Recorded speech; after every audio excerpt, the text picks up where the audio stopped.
Om Shanti. Good morning.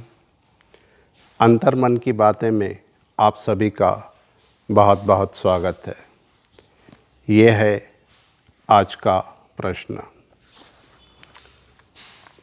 Bhopal Madhya Pradesh से राजीव शुक्ला का प्रश्न है। ये आप लिख रहे हैं, ओम शांति भाई जी। भाई जी, ये कोरोना वायरस कब जाएगा और पहले की तरह रूटीन लाइफ कब होगी या फिर होगी ही नहीं? क्या अंतिम समय बिल्कुल नज़दीक आ गया है और क्या विनाश के नगाड़े बज गए हैं? कृपया ये बात स्पष्ट करें। और यही प्रश्न आया है अकोला महाराष्ट्र से प्रकाश सत्याल का। वो भी यही पूछ रहे हैं कि क्या विनाश बिल्कुल सामने खड़ा है या फिर अभी भी थोड़ा समय है पुरुषार्थ के लिए। भोपाल मध्य प्रदेश से राजीव शुक्ला और अकोला महाराष्ट्र से प्रकाश सत्याल के ये प्रश्न हैं। कोरोना वायरस तो बहुत जल्दी ही विदाई ले लेगा, शायद इस साल के अंत तक, क्योंकि विनाश कोरोना वायरस से नहीं होगा।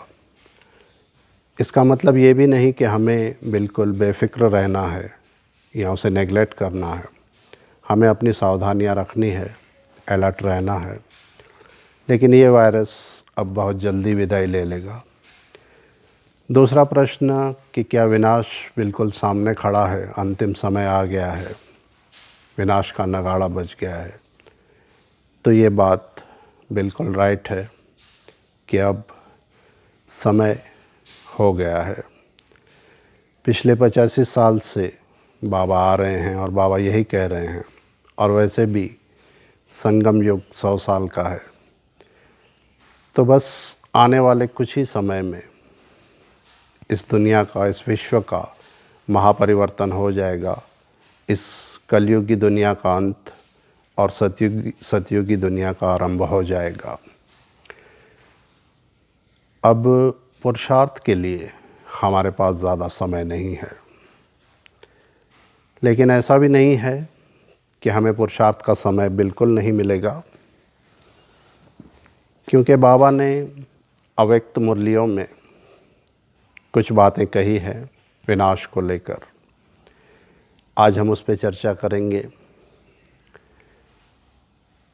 सबसे पहले तो बाबा ने कहा है कि अंतिम समय में साइंस के साधन सबसे पहले ख़त्म होंगे, जैसे mobile phone, internet, television, laptop, क्योंकि सैटेलाइट ही बंद हो जाएंगे। तो सबसे पहले विनाश की शुरुआत में ये साइंस के साधन ख़त्म होंगे।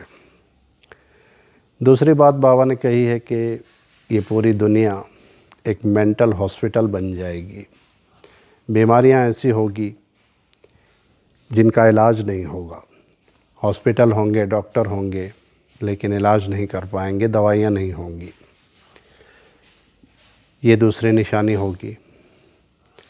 तीसरा, फिर बाबा ने कहा है कि मधुबन की भूमि, जहाँ पे इतने सालों तक स्वयं परमात्मा अवतरित हुए हैं, आए हैं, वो भूमि प्रत्यक्ष होगी।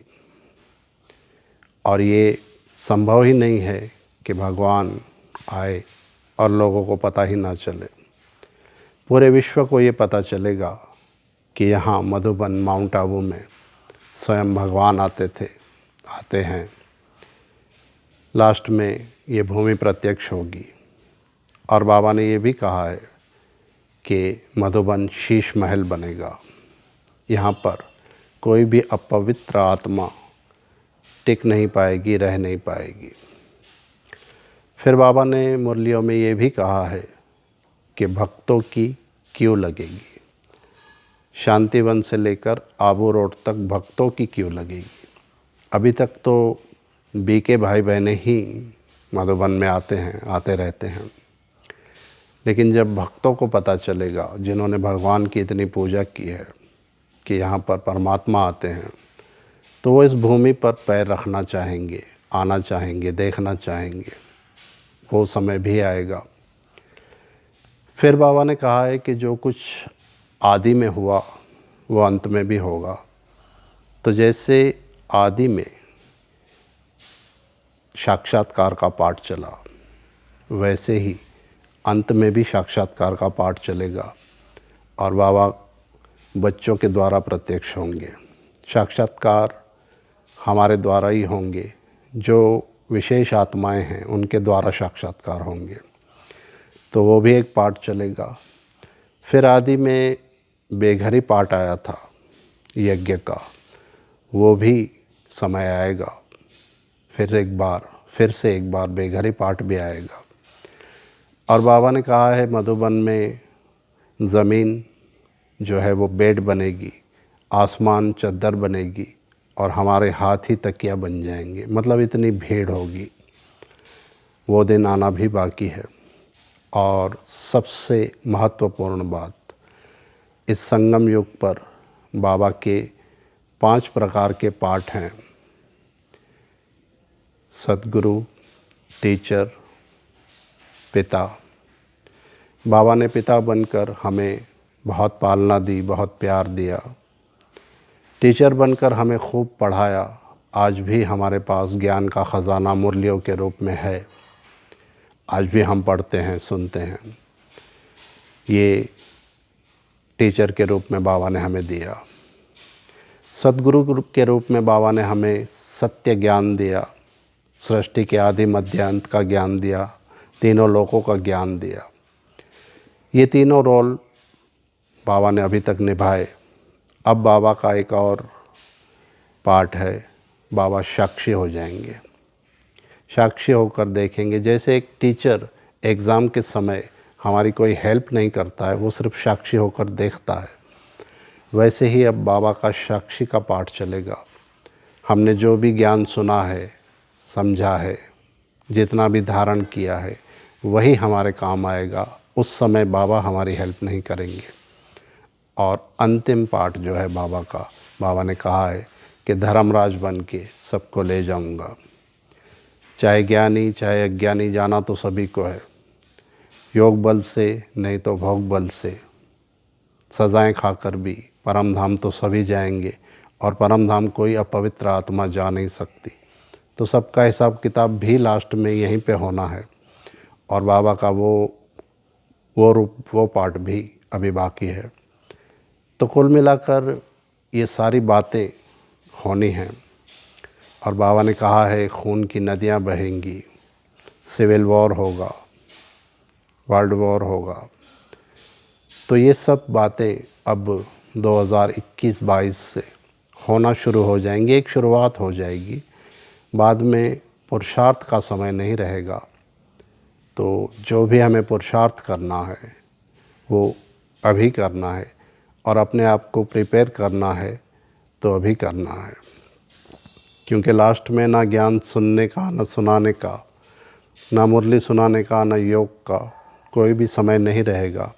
बस हम जितने भरपूर होंगे उतने हम दूसरों को, उन तड़पती हुई आत्माओं को दे सकेंगे, उनका कल्याण कर सकेंगे, उनका उद्धार कर सकेंगे। उस समय सिर्फ़ और सिर्फ मनसा सेवा ही हो पाएगी, मनसा सेवा ही संभव है। तो समय बिल्कुल सामने खड़ा है। आपने जैसे पूछा है कि विनाश का नगाड़ा बज गया है, तो एक तरह से देखा जाए तो हाँ, विनाश का नगाड़ा बज गया है। लेकिन बच्चों को थोड़ा समय ज़रूर मिलेगा अपनी तैयारी करने के लिए। और इस वक्त हमें अपनी मनसा को बहुत पावरफुल बनाने की ज़रूरत है। व्यर्थ सारी बातों को छोड़कर बस अपने पुरुषार्थ पर ही अटेंशन देने की ज़रूरत है। अब कभी भी कुछ भी हो सकता है। अब ज़्यादा समय रहा नहीं है। लेकिन बाबा की ये सब कही हुई बातें जो हैं वो सिद्ध होंगी स्टेप बाय स्टेप। अपनी मनसा को कैसे पावरफुल बनाना है, कैसे मनसा सेवा होगी लास्ट में, इस पर मैं एक क्लास ज़रूर कराऊंगा 1-2 दिन में। तो ये था राजीव शुक्ला और प्रकाश सत्याल भाई के प्रश्नों का उत्तर। ओम शांति। अंतर्मन की बातें में आप भी प्रश्न कर सकते हैं। प्रश्न करने के लिए पहले लिखें अंतर्मन की बातें, अपना नाम, अपने शहर का नाम और अपना प्रश्न, और मुझे भेज दें 9767447965 पर। मैं आपके सभी प्रश्नों का उत्तर देने का पूरा प्रयास करूंगा। अगर आपने इस चैनल को अभी तक सब्सक्राइब नहीं किया है तो कर लें, ताकि मेरी सभी क्लासेस और कमेंट्री आप लोगों को मिलती रहे। ओम शांति।